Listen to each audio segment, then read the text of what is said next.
bayune. Iya. Ayo. Moro kaki kondo.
Lampu muka no, lampu.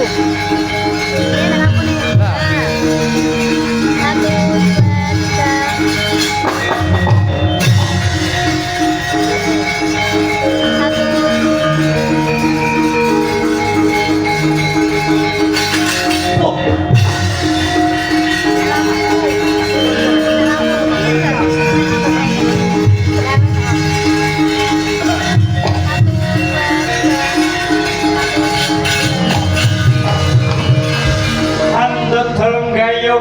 kono ori sangara mandaya pahandiyana yaksa kucang anak-anak ngajar wening musik makane kono. Oh, oke. lamane wel katak sini jejagi sroning mare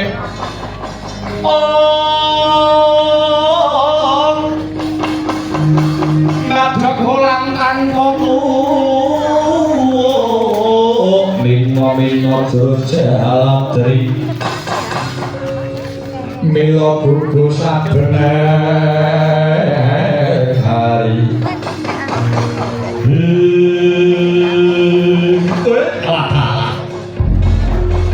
Iki ana satriya gagah prakosa godhek wok Simbah Jojo pating brantong sing dadi otot bebayune. Iya. Mara daging aku soto jeneng Bocah Bagus.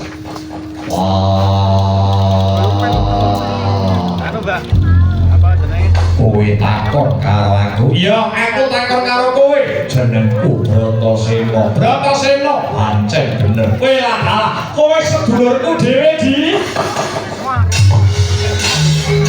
Oh.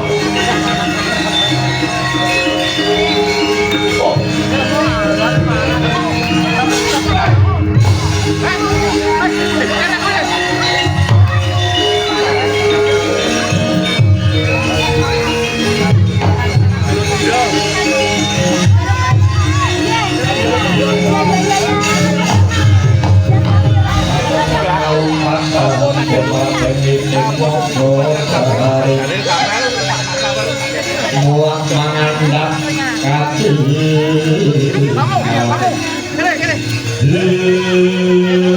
musik kan Ayo.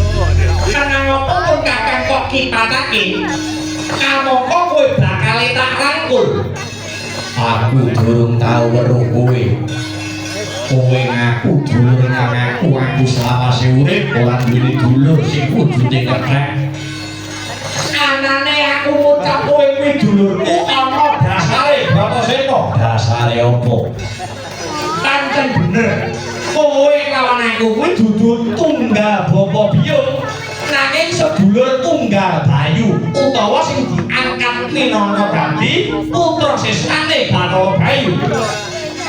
Yen pancen kowe ngaku sedulur tunggal Bayu, mara kaki kandha putra Bayu kuwi cacahe ana pira? Kowe ra dalem ngetes lawan aku di mara kaki kandha ya.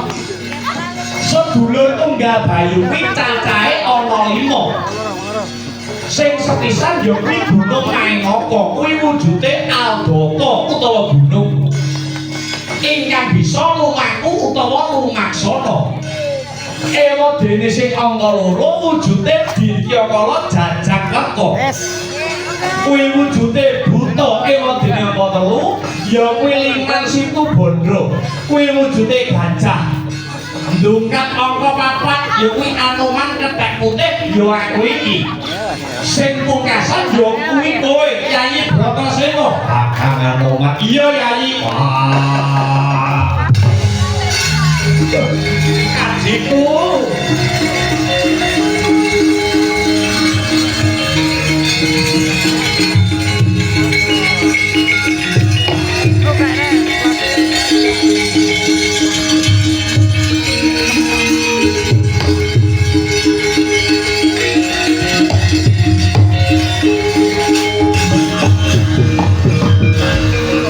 Anoman betiku katur.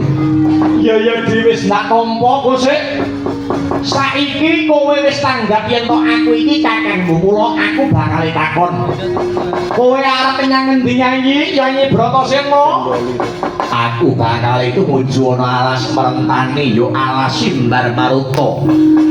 Alas merentani yo alas Simbar Maruta. Pancen bener perune. Aku arep goleke kamukten sedulur-sedulurku para Pandhawa. Papan sing wingit, papan sing gawat, papan sing angker arep tak babati. Arep kanggo papan panggonan sing indah. Yayi, yen to Yayi ngerti mbok menawa alas merentani kuwi papan sing wingit, papan sing gawat, kudune Yayi Bratasena luwih ati-ati. Jalaran alas Simbar Maruta iki kena den arane jalma mara, jalma mati. Wong mara alas dadi pangane jin setan priprayangan, engklek-engklek balungan tandak. Sing mapan ana alas kono. Mula manut kelawan pun kakang aja mlebu alas ya Di. Apa meneh nganti mbabaki alas merentani? Wis kadung gembleng sing dadi niyate Bratasena. Wis gumolong apa sing dadi tekadku. Aku tetepi bakal mbabati alas merentani. Karena aku wis entuk idi palilah saka kang duweni negara Ngastina. Lho, kowe nekat. Bratasena nekat. Yen kowe nekat tak bantu ya, Di. Mengko yen ana sing ganggu gawe anggone Yayi Bratasena mbabati alas, pun kakang uga melu tumandang. Aku ora butuh bantuanmu. Bratasena pengin mangkat dhewe.